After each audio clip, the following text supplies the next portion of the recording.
Welcome to Evolving Into Her. I'm Ashley Hope, and this is your weekly check-in to get out of your head, into your body, and back into alignment with the version of you who's already living the vision. So grab your favorite cup of tea, settle in, and let's get into the show.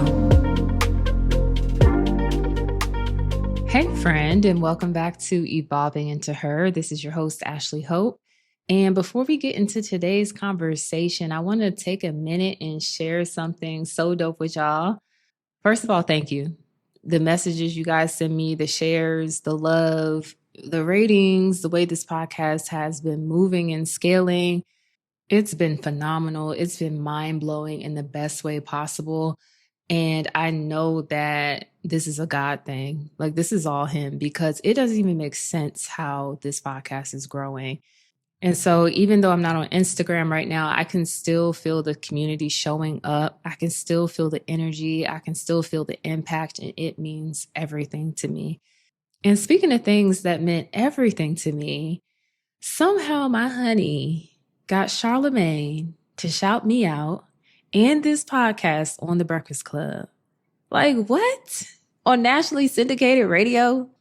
It was such a dope experience, and it was a great birthday gift. But the part that stood out to me most is that he owns the Black Effect Network, which is one of the biggest podcast networks for Black creators. So to hear my name and Evolving Into Her spoken in that space, that was big for me. That was meaningful. That was one of those divine timing moments you don't force, you just receive it. And it was definitely a God wink. If you listen to my episode on gratitude, it was one of those moments where I was like, God, thank you. More, please. It was so cool. But now that we're here together, I want to ask you for a favor. If this podcast has blessed you, helped you, encouraged you, or held you, please take a second to rate the show on Spotify and or Apple. My personal goal is to reach 100 ratings on both platforms before the end of the year. And if we hit that goal, I'm going to drop a special episode to help you release anything heavy from 2025. So you're not carrying that old, dense, tired, heavy energy into the new year.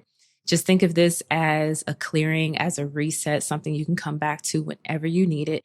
So friends, stop right now before you listen to this episode. Pause, go tap those 5 stars in Spotify and in Apple. It takes 2 seconds, but it really helps the show more than you realize. And while you're doing all of that, if you haven't listened to the morning gratitude recalibration yet, go back and play it, save it. Let it be one of those first things you listen to in the morning this month. It'll shift your energy before your day even starts. All right, friend, get something you can sip slow, and let's get into the show.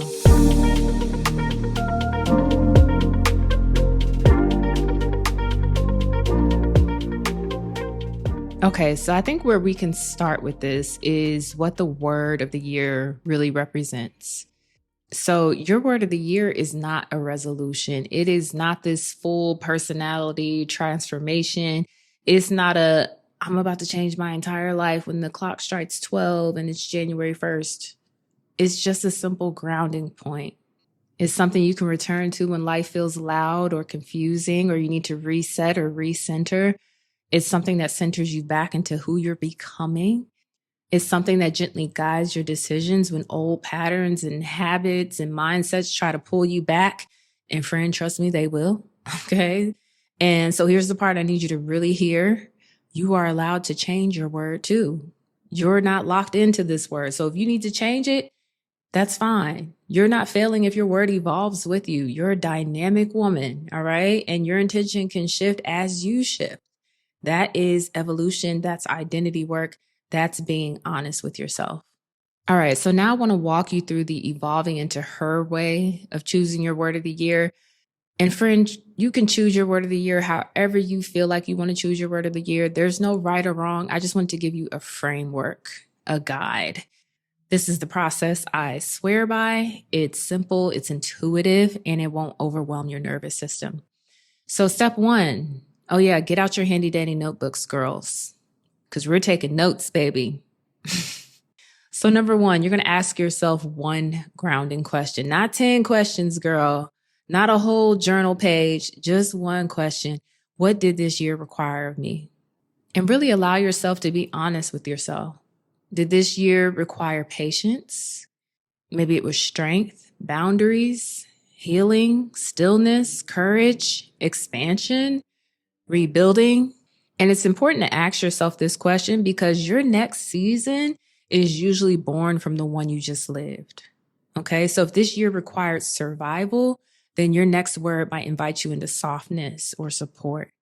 If this year required discipline, then your next word might call you into peace or to ease or to flow.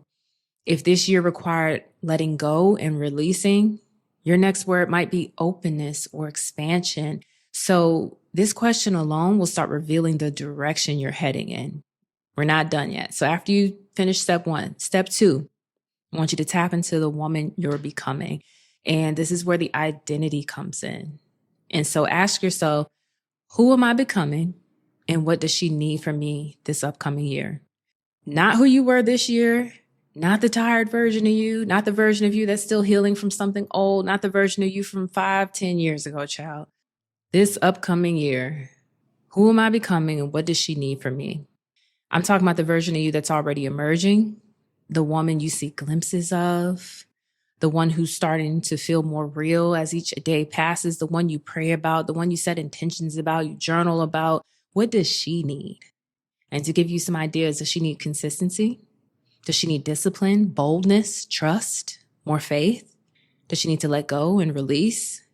Devotion, stability, expression? Your words should support her. And take your time with this. You can sit in stillness and ask your higher self, your future self. You can ask the Holy Spirit. And then step 3, let your body choose the word. This is the part most people skip, but it's the most important. We don't really like to sit with ourselves. We like to stay in the head. We don't like to be in the body, but you're going to have to.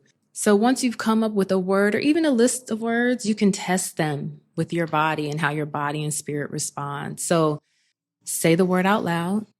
And I want you to just breathe and notice, pay attention. Does your body soften? Do you feel a sense of relief? A sense of yes that feels right? Do you know what yes feels like in your body? Do you feel a sense of grounding? Do you feel a sense of alignment? Or does your body tighten? Do you feel tense? Does it feel like pressure? Do you feel anxiety in your chest? Do you feel a lump in your throat? Do you start to get a headache? Does it feel performative? Do you immediately feel overwhelmed? Your body will always tell the truth. So your words should feel like support, not stress. And I'm going to take it a step further and give you a step 4. Girl, you got to give yourself permission to shift. If your word stops feeling aligned in February, baby, you can change it. You're not stuck with this word. It's not tattooed on you. If you evolve, your intention and your word of the year can evolve too. There's no punishment for shifting, girl. That is the evolution. And finally, once you choose your word, you got to walk that thing out. You got to treat it like a companion, not like homework, but something that you return back to, like a promise you're keeping to yourself, a frequency and energy that you're walking in that year. It's something you come back to on the hard days, something that guides you when you feel yourself slipping into habits you're outgrowing, something that helps you make decisions from identity instead of insecurity. And just know you don't have to embody it perfectly. Baby, you don't have to master it. Nobody's grading you. You don't have to force it. You're not being evaluated. Think of it as a gentle return. It's something you return to time and time again. It's something that grounds you. It's something that shapes your decisions. And if you ever need to change it, if it ever needs to shift, know that you have the freedom to do that as well. Just let it support you, let it ground you, let it shape your year little by little.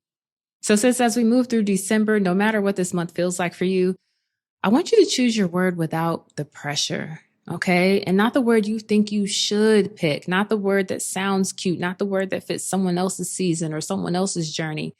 Choose the word that feels like support to you. Choose the word that feels like truth to you. Choose the word that feels like a gentle nudge towards the woman you are becoming and the life that you are creating. And when you choose it, I want to hear from you. So go to the comment section on Spotify and tell me your word of the year, girl. I genuinely want to know what direction you're choosing for yourself because there's something powerful about speaking it out loud, even if it's just typing it into a comment box. It creates momentum. It creates clarity. It creates intention. So share it with me and share it with yourself. Friend, I love you. I'm so proud of you. And I hope you can feel this in your spirit.